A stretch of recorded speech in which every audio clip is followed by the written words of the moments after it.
இசையமைப்பாளர் அவதாரம் எடுக்கிறாங்க ஆண்ட்ரியா. தமிழ் சினிமாவில் நடிகை, பாடகின்ற 2 முகம் காட்டிட்டு வந்த ஆண்ட்ரியாவுக்கு மனதளவில் இசையமைப்பாளர் ஆகணுன்ற ஆசையும் நீண்ட காலமாக இருக்கான். இசையமைப்பாளர் ஆகியே தீர்றதுன்ற தன்னோட கொள்கையிலிருந்து பின்வாங்காமல் இருந்த ஆண்ட்ரியா அப்பப்போ தன்னோட மனசுக்கு தோன்றும் டியூன்களை தன்னோட செல்ஃபோன்லேயே பதிவு செஞ்சு வச்சுருக்காங்க.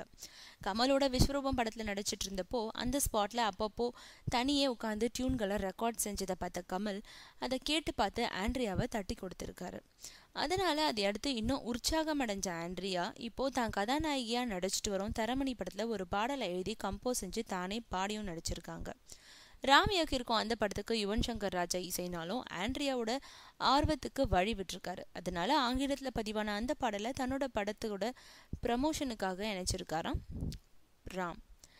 சோல் ஆஃப் தரமணின்ற அந்த பாடலை கூட கமல் தான் வெளியிட்டார். இதை அடுத்து வெகு விரைவிலேயே மியூசிக் டைரக்டர் ஆயிடணும்னு தீவிர முயற்சி எடுத்துகிட்டு வரோம் ஆண்ட்ரியா.